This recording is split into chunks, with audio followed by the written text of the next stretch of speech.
Salut tout le monde, j'espère que vous allez bien, bienvenue dans cette nouvelle émission. Aujourd'hui on va faire une petite review des lectures du mois de février. C'est vrai que là j'en ai lu pas trop, enfin j'en ai lu une 51 je crois. On va commencer par les mangas métro parce que j'ai la pile sur le... j'ai la pile sur moi. Et comme ça au moins ça va être réglé. Vous allez voir, ça va être séparé en deux parties. La première partie les mangas métro et la deuxième partie les mangas que neufs achetés et lus. Donc on va pouvoir séparer ça vraiment en deux sections. Il n'y aura qu'une seule collection dans les mangas métro, c'est celle-là. Et je vais essayer de ne pas la renverser parce que c'est vraiment... Hop là! Hop! Mince! C'est pas très droit mais c'est pas très grave. Noritaka. Alors Noritaka, c'est une collection... c'est un must-have. Voilà, tout simplement, c'est un must-have, c'est extraordinaire, c'est vraiment génial. C'est l'histoire de Noritaka. Bon, c'est un manga que j'ai acheté que d'occasion au fur et à mesure des années. Ça fait au moins 15 ans que j'essaie de compléter la... Enfin, ouais, même 20 ans que j'essaie de compléter petit à petit la collection. Je suis resté bloqué au tome 14, 15 ou 16, je sais plus, pendant des années. J'ai fini par le trouver, le mettre dans ma palle. Il est dans ma palle depuis au moins 1 ou 2 ans, hein, Noritaka. J'avais déjà lu le Ketsuo de l'auteur que j'avais adoré, que j'avais vraiment adoré. Et finalement Noritaka c'est un petit peu la collection un peu précédente. Et c'est juste génial. C'est génial, c'est une collection de bastons, c'est un shonen un furio, c'est un gag manga. On peut le séparer en en deux grosses phases. La première phase, je vais spoiler un tout petit peu pour ceux qui l'ont lu. Et puis pour ceux qui l'ont pas lu, je raconterai pas ce qui se passe, mais c'est l'histoire d'un loser qui est amoureux d'une fille que vous voyez ici à l'arrière. Et cette fille qui est bon, je vais pas dire que c'est l'idole de l'école, mais en gros il y a beaucoup de garçons qui lui tournent autour, beaucoup de garçons costauds, et elle en fait elle déteste les faibles, sauf que lui c'est un vrai loser et pour pouvoir attirer les faveurs de la belle, il va devoir apprendre à devenir fort. Donc il part de vraiment rien et puis finalement, comme Katsuo d'ailleurs, c'est un type qui fait du football, donc il a un bon jeu de jambes et il arrive à progresser pour devenir vraiment quelqu'un au niveau de la baston. Je le sépare en deux phases parce que la première phase est vraiment extraordinaire. La deuxième partie, celle du voyage scolaire, je dis pas plus.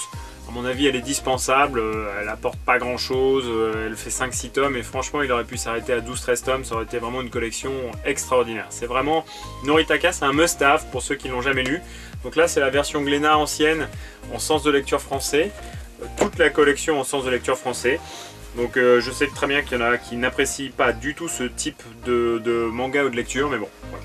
Donc ça, c'était la première partie, les mangas métro, Noritaka, 18 tomes. Maintenant, on va commencer les mangas neufs. Alors, vous allez voir, enfin neufs, il y en a qui sont un peu anciens, mais qui sont neufs, que j'ai acheté neufs quand même. Je vais pas forcément être super sympathique avec toutes les collections.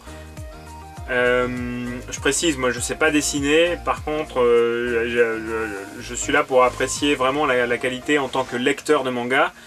Je sais à quel point ça prend du temps de faire une œuvre, je sais à quel point ça prend du temps de trouver des éditeurs, de tout ce process qui fait qu'on arrive à sortir un livre. Mais il y a quand même quelques collections que j'ai lues qui sont à mon avis sont pas du tout indispensables dans les bibliothèques. Il y en a qui sont bien, que vous pouvez posséder si vous êtes un peu un collectionneur pathologique, et puis il y en a qui sont excellentes, que vous devez posséder, qui sont vraiment des must-have. Allez, c'est parti. La première justement dans les collections qui sont à mon avis pas indispensables, Zig. Alors Zig, c'est Tetsuya Seiwatari, c'est l'auteur de Took, c'est l'auteur de Free Fight, c'est l'auteur de Lock Up, c'est vraiment un mec qui... Bon, moi j'adore ses mangas, je trouve ça vraiment génial. Sauf que là, Zig, c'est un truc en un tome, en plus c'est assez cher, c'est 9,35 €. Enfin je veux dire, c'est... Bon, si vous le trouvez d'occasion, prenez-le, mais ça me semble pas indispensable d'aller l'acheter neuf celui-là. Il y a un truc qui est top, c'est la couverture qui est vraiment extrêmement agréable au toucher. Le tome en lui-même il est flexible, vraiment comme moi je les aime. Le dessin à l'intérieur il est toujours aussi bon. Par contre l'histoire, bon, ça me semble pas indispensable à posséder dans une collection. Si vous voulez le set complet de Tetsuya Seiwatari, allez-y, prenez-la, mais sinon c'est pas indispensable. Une autre collection que moi j'aime beaucoup par contre, j'aime beaucoup dans le style, dans l'approche, dans l'ingéniosité finalement de ce manga, parce que c'est vraiment c'est Bastard Brothers. Alors, pour rappel, quand un tome sort, je relis systématiquement le tome précédent. Comme ça, je suis bien imprégné de l'histoire et puis je peux attaquer le 1, le 2, le 3, etc. etc. Donc c'est une série en 4 tomes, du type qui a fait Lady Boss versus Yakuza, qui a fait La Virginité à 30 ans, qui fait des dessins toujours aussi sales, toujours aussi dégueulasses. Juste pour vous montrer un petit peu à quoi ça correspond, je vous mets juste le début du tome 1, voilà, je prends les pages un peu au hasard. C'est des dessins, vraiment, il est toujours un peu spécial au niveau du format du dessin. C'est vraiment un type qui a... Vous voyez, regardez ça. Ça, c'est typique des dessins qu'il fait. C'est quand même assez spécial. Et les synopsis sont... Comme je le dis souvent, il doit être plusieurs dans sa tête. Il est probablement un peu schizo. Et il nous sort toujours des synopsis de fous furieux. Enfin, pas de fous en termes de... Enfin, c'est juste... C'est impensable, c'est-à-dire que quand il crée ses synopsis, c'est impensable. Je vous laisse regarder le synopsis de Lady Boss versus Yakuza, c'est... Enfin voilà, et Bastard Brothers, c'est la même chose. Une autre collection que j'ai pas spécifiquement appréciée pour le moment, c'est une autre série en 4 tomes, c'est Adam. Adam, j'avais déjà fait une revue de lecture, je sais plus, c'était au mois de décembre, je crois, quand je disais, bah franchement... ça casse pas 3 pattes à un canard, j'aime pas trop le synopsis, c'est du déjà vu, c'est du réchauffé. Bah, je suis toujours un peu dans cette dynamique. J'aime pas beaucoup Adam, lui j'ai mis 3 jours pour le lire, le tome 2. Il y a quand même ce que j'avais déjà dit d'ailleurs, la première session, il y a quelque chose de très bien, c'est les jaquettes. Les jaquettes elles sont vraiment superbes, quand vous les voyez elles vous donnent envie de lire. Après c'est une série en 4 tomes, je vais la continuer, je vais la finir, je vais la clôturer, peut-être que je changerai d'avis d'ici là. C'est une histoire de mecha, c'est une histoire de robots comme... Enfin de robots entre guillemets, c'est une histoire d'invasion comme on a dans Goldorak avec les Golgoth, comme on a dans Evangelion avec les... je sais plus comment elle s'appelle. Voilà, c'est un peu la même chose. Après en termes de dessin, je vais vous sortir le volume 1, c'est les dessins qui sont assez simples, ils sont soignés sans plus, les décors sont très peu présents, il y a vraiment très peu de décors, il y a beaucoup de pages blanches. C'est... Ouais, j'aime moyen quoi, voilà. Moi je trouve que c'est... Après les dessins ils sont propres, ils sont nickel, les visages ils sont propres, ils sont nickel, c'est des traits très fins, très simples. Bon, voilà, ça fait le travail, mais c'est pas une collection indispensable. C'est en 4 volumes. Bon. Une autre collection que j'aime beaucoup en revanche, elle m'a vraiment fait rire, un peu moins maintenant, hein, mais Iruma, tome 4 et 5. Donc le Iruma, vous prenez le premier et le deuxième tome, vous êtes plié en deux par terre, c'est marrant, c'est vraiment marrant, c'est un manga qui est drôle quoi, qui est vraiment drôle, c'est un vrai gag manga qui est très sympa. Après, l'histoire s'enclenche, l'histoire commence, on voit à peu près où veut nous amener l'auteur. À partir du tome 3-4, ça commence à prendre une tournure. C'est un peu moins drôle. Ça reste drôle, hein. C'est un manga qui est très sympa à lire. Donc moi je vous conseille franchement Iruma. Si vous voulez passer un bon moment de lecture, allez-y. Ça fait le travail. Les dessins sont très propres. Ils sont très nets. Je vais prendre le tome 4, pas le tome 5. Juste pour vous montrer un petit peu les dessins. Bon, vous voyez, les dessins sont très nets, ça reste assez efficace en termes de qualité. Vous voyez, vous avez l'impression de voir un petit peu du My Hero Academia d'ailleurs dans le style graphique, avec des grands yeux, des cheveux comme ça, vous voyez. Moi j'ai vraiment l'impression de retrouver un petit peu My Hero Academia, vous voyez. Les décors sont quand même assez absents, hein. Il y a beaucoup de pages blanches, il n'y a pas beaucoup c'est pas très bien finalisé. Vous voyez, il est capable de faire des grosses planches comme ça où il y a un gros décor et puis enchaîner 4-5 pages sans aucun décor. Donc vous voyez par exemple là ces décors ils sont... Bah vous avez des cases, là ici vous avez des cases d'un mur mais c'est tout quoi. Voilà. Donc Iruma c'est un très bon manga. Je vous invite à le découvrir, c'est vraiment très sympathique. Un autre que je vous invite pas du tout à découvrir, ou en tout cas si vous voulez éviter de perdre votre argent, pour l'instant, hein, voilà, là c'est les deux premiers mais... Shinotori, Shinotori, parce que j'en ai perdu la jaquette, tome 1 et 2. Alors Shinotori, c'est un manga, je peux pas vous décrire le synopsis. C'est une histoire de zombies, mais à base de corbeaux. Je vais attendre le tome 3 avant de vous dire ce que j'en pense. Une collection que je vous invite à regarder par contre, en revanche, pardon. Les Brigades Immunitaires. Donc les Brigades Immunitaires Black, c'est le spin-off des Brigades Immunitaires classiques. C'est une série qui est extrêmement bien construite, qui est extrêmement instructive. Vous apprenez plein de choses sur le fonctionnement du corps humain, sur l'aspect interaction entre les cellules. Tout ça basé sur un manga plutôt humoristique, même si les derniers tomes perdent un peu de leur humour. Mais c'est un très très bon manga.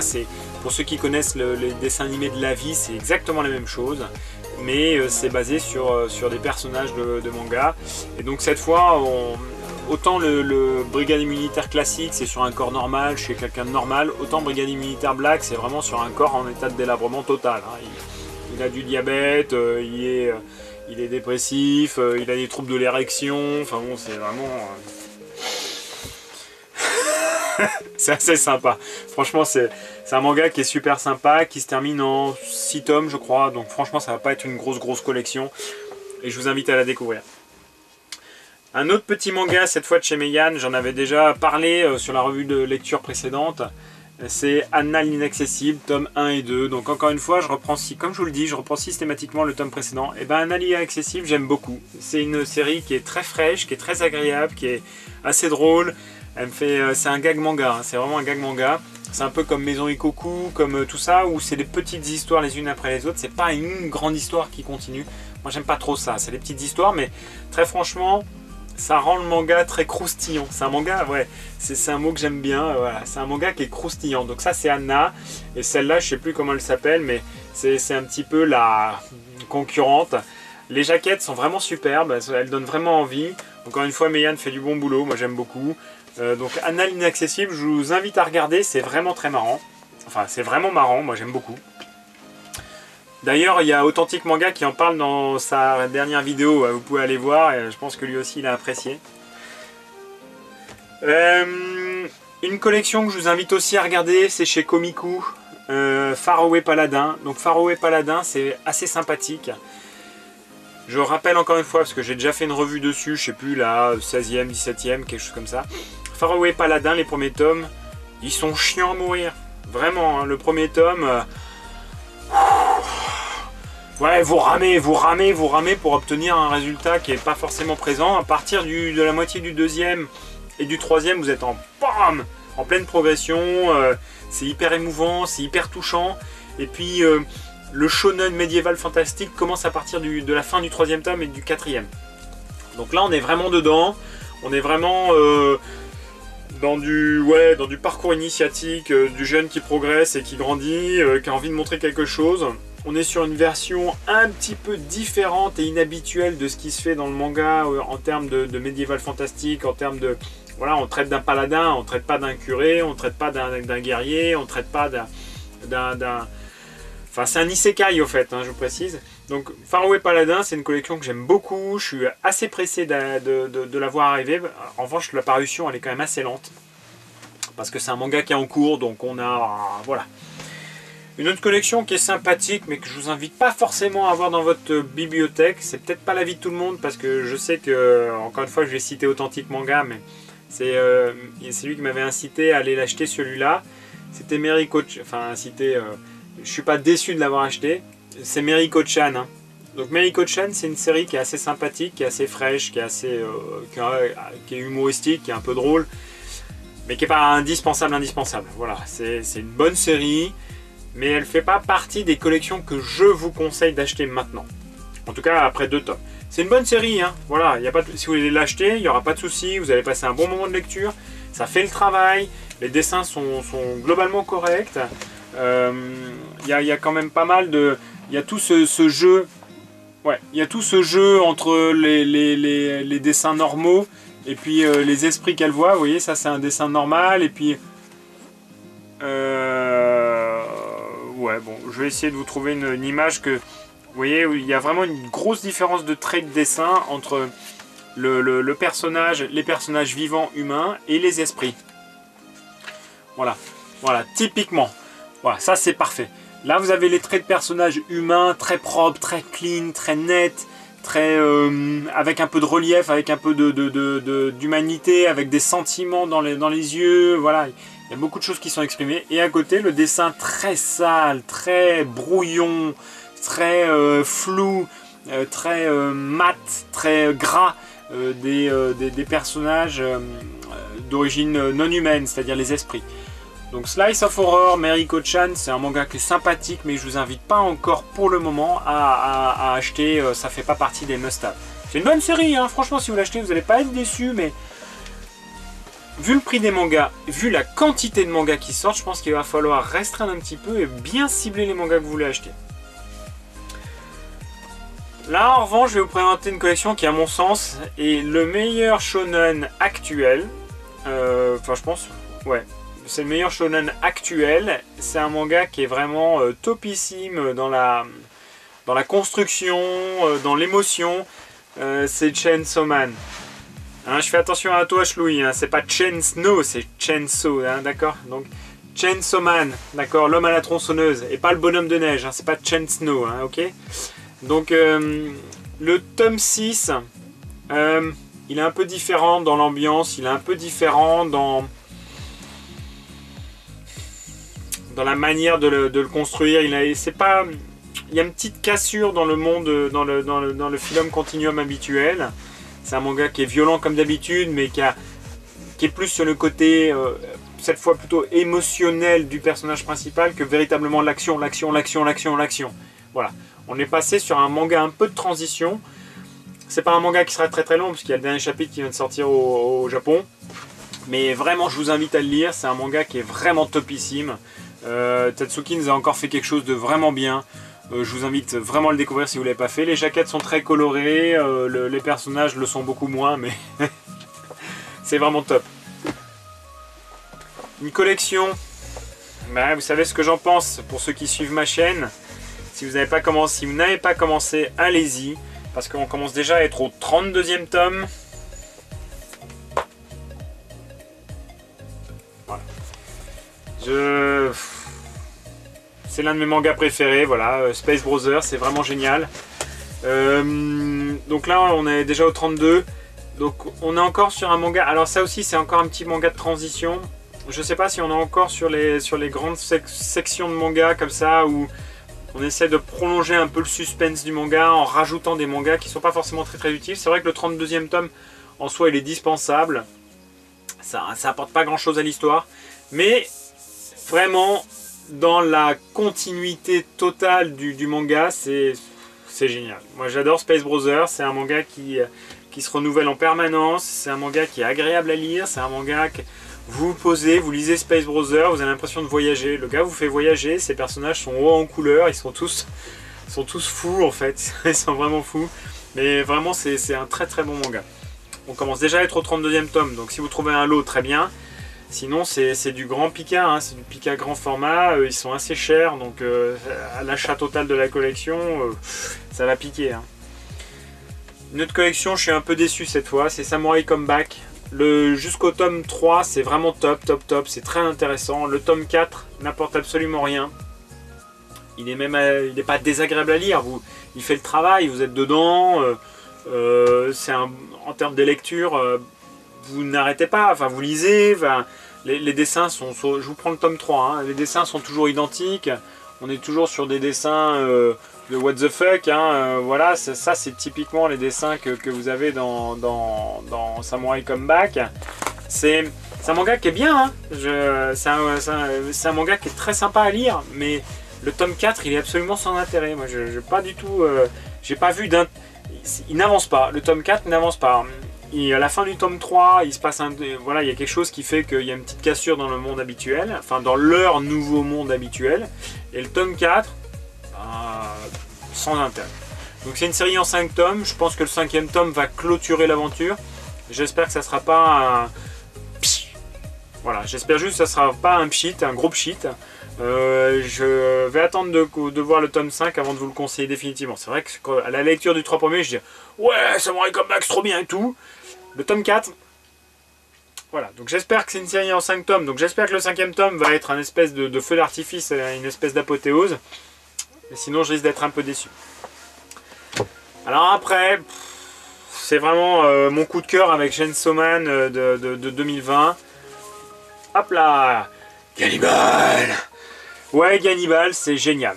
Gannibal, j'ai pas de mots, c'est vraiment un manga pour public averti, c'est top.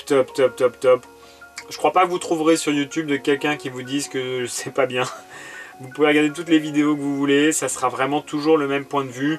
C'est un manga qui est vraiment C'est un manga psychologique, c'est un manga qui traite du cannibalisme dans toute sa splendeur, c'est un manga qui n'arrive pas à nous faire décrocher, ça n'arrive pas à nous faire décrocher Enfin voilà, quand vous commencez à le lire, vous êtes dedans, les dessins sont toujours aussi sales, enfin c'est pas des traits qui sont très très nets, mais vous en avez vraiment pour votre argent, il n'y a pas une seule page blanche. Tout est ancré, les paysages y sont présents en permanence. Il y a un souci du détail qui est plus important qu'un souci du visage d'ailleurs. Les visages ils sont pas très très bien faits, j'ai déjà fait une revue de vidéo dessus, c'est-à-dire qu'il y a un petit problème de proportion, ils sont pas net, mais il arrive à exprimer les émotions. Bon, alors ça par contre pour exprimer les émotions il est très très fort.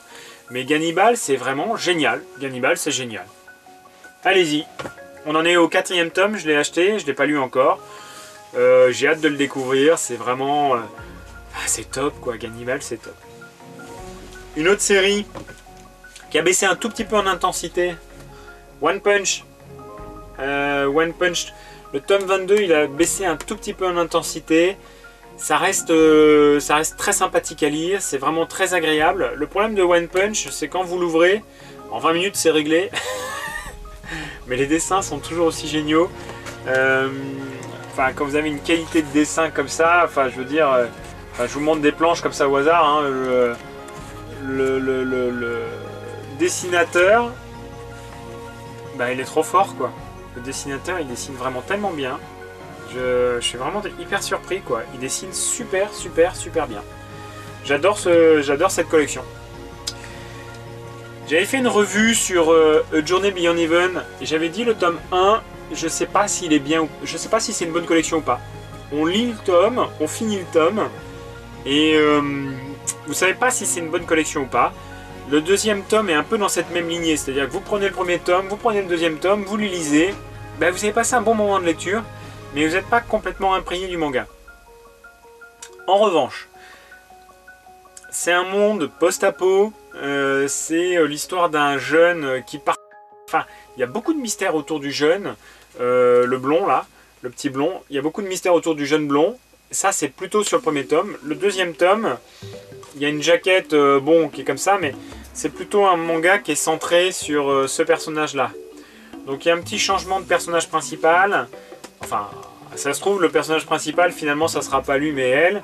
Bon, on verra, je ne peux pas vous dire. En fait, je sais pas trop qui est le personnage principal encore. En tout cas, c'est un manga, je vous invite à le regarder, je vous invite à vous y intéresser, parce que pour l'instant, le tome 1 et 2, c'est vrai que je ne suis pas capable de vous dire si c'est un bon manga ou pas.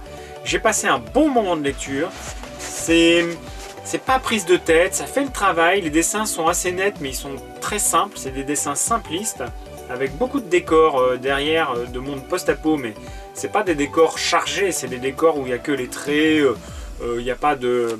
Faut que je vous montre hein, pour vraiment comprendre ce que j'essaie de vous dire. Vous voyez, là il y a une page blanche, il n'y a pas de décor. Voyez. Donc là c'est du noir. Voilà. Bon là, par exemple, vous voyez, il y a du décor, mais c'est pas du décor... Voilà, c'est pas super fourni quoi. Hein. Bon. En tout cas, intéressez-vous à cette collection. Enfin bon, vous devez regarder cette collection. Encore une fois, je ne sais pas si c'est une bonne collection ou pas. Ça reste très mystérieux pour moi. Mais j'ai passé vraiment un bon moment de lecture. Dans tous les cas, j'achèterai tous les tomes de cette collection. Une autre collection que je vous invite pas forcément à acheter. Commun héroïque. Le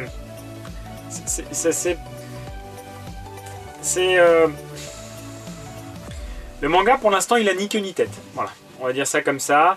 Les dessins ils sont loin d'être précis, ils sont loin d'être...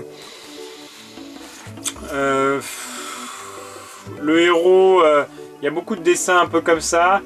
Le héros principal, qui est un type qui est resté 20 ans dans le coma, mais pendant qu'il était dans le coma, il a été transporté dans un monde comme dans un isekai, il a appris des pouvoirs, il a appris des langues, il a appris des machins, et quand il revient sur Terre, entre guillemets, en se réveillant de son coma, et ben il a toujours ses pouvoirs, il a toujours ses petits trucs. C'est un manga c'est un manga marrant, hein. Enfin franchement, vous lisez, c'est assez drôle, mais très honnêtement, la qualité du dessin, je vais pas dire c'est du Mafalda, mais bon, c'est pas génial quoi. Et moi, bon, j'ai pas beaucoup aimé quoi. Vous voyez, en plus il y a ces espèces de bulles type, voilà, on a l'impression d'être à Easy Cash. J'aime beaucoup Easy Cash, hein, c'est pas le problème. Mais moi, c'est pas ce que j'attends d'un manga en termes de bulles. Voilà, c'est pas les dessins. Quand vous voyez des dessins comme ça, ça me fait pas fantasmer les dessins comme ça. Hein. Bon. Donc Coma héroïque, j'achèterai la suite parce que je suis un collectionneur pathologique et que j'aime pas, à part une ou deux collections que j'ai arrêtées au premier tome parce que je trouvais ça vraiment tellement nul. Là c'est pas nul mais ça présente pas d'intérêt en soi. Une collection qui est très intéressante en revanche, Blue Period. Alors, Blue Period, je vais pas vous dire que c'est une collection, c'est la collection qui va révolutionner votre manière de voir l'art, c'est pas la collection qui va révolutionner votre conception du manga. Mais Blue Period, ça a deux avantages. Le premier, vous l'achetez et vous en avez vraiment pour votre argent. Parce que là, franchement, le manga, vous mettez 2 heures à le lire. Il est hyper long, il est assez gros, il y a pas mal de textes. On est vraiment dans un manga d'introspection. Avec un peu de chance, vous aurez cette espèce de marque-page en forme de palette pour dessiner. C'est un manga qui a comme point positif, un peu comme dans Bakuman d'ailleurs, aussi comme dans Je travaille dans l'animation, qui est un manga qui vous apprenait un petit peu le monde qu'il y a derrière ça en fait. Sur les dessins, sur la manière d'agencer les éléments dans une planche, sur la manière de créer un tableau, sur la manière d'utiliser tel ou tel effet d'optique. C'est un manga qui va vous apprendre des choses. C'est un manga qui est assez bien construit, qui est autour d'un personnage qui est vraiment dans une introspection, qui est dans une passivité. C'est un personnage qui est complètement lisse et qui d'un coup, après avoir vu un tableau, est complètement transporté dans un nouveau, entre guillemets, enfin un nouvel espoir, je ne vais pas appeler ça comme ça, mais ça représente un petit peu le type de manga qu'on peut avoir dans les shonen, c'est-à-dire un type qui est sans passion, sans rien, puis tac, il se découvre un truc et puis qui va s'enclencher dans un nouveau style. Il n'est pas doué, il va devoir apprendre, il va devoir travailler, il va devoir se battre contre des types qui sont un petit peu de manière innée tombés dans l'art. Lui, c'est pas son truc. Il a tout pour réussir, il a l'air d'être beau, il a l'air d'être fort à l'école, ça a l'air d'être un bon branleur qui passe du temps avec ses potes et qui regarde des matchs de foot, mais qui a aucune passion. Il est vide, c'est une coque vide. Et en découvrant la peinture, ou en tout cas en découvrant l'art, eh bien c'est un personnage qui change à l'intérieur. Et ça c'est assez intéressant parce que c'est, comment dire, quand vous êtes là avec quelque chose, que vous êtes un petit peu dans un monde un peu lisse, un peu vide, et bien parfois il faut d'un petit truc pour que le monde y prenne tout son sens. Voilà. C'est comme quand on allume la lumière, vous rentrez dans une pièce, vous allumez la lumière, et voilà. Donc ça c'est Blue Period. C'est un manga qui donne envie de découvrir de nouvelles choses. C'est un manga qui est très agréable à lire. Il est assez long, il faut prendre du temps pour le lire. Et je suis très impatient de voir la suite. Ça risque de me fatiguer parce que si c'est 2h30 à chaque fois, ça va être... Mais c'est un manga qui nécessite d'être approfondi. Et le dernier... Alors le dernier, ça va être pour les fans inconditionnels. Mais moi très franchement, il m'a un peu fatigué. J'ai pas trouvé très intéressant. The Outsider.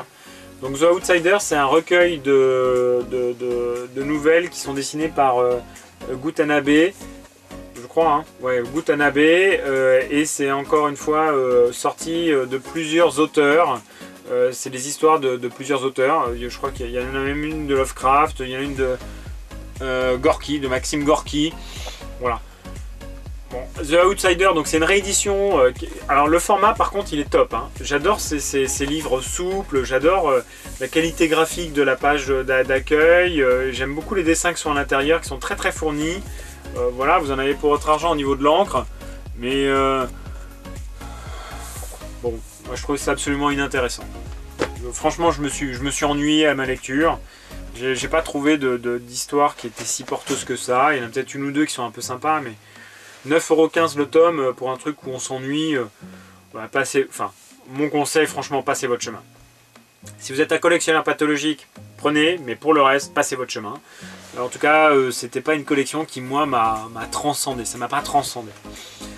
Voilà ce que je pouvais vous dire des 51 volumes que j'ai lus pendant le mois de février. J'espère que cette vidéo vous a plu. Si c'est le cas, n'hésitez pas à lâcher un petit pouce bleu, n'hésitez pas à lâcher un petit commentaire, n'hésitez pas à vous abonner, ça fera toujours plaisir. N'hésitez pas à aller sur le Discord que je partage avec d'autres youtubeurs, Wewe Manga Animation, Authentique Manga, Garamisama et Draxo. N'hésitez pas à venir partager vos expériences, vos bons plans, vos achats, etc., etc. En tout cas, je vous dis à très bientôt et surtout prenez soin de vous. Salut!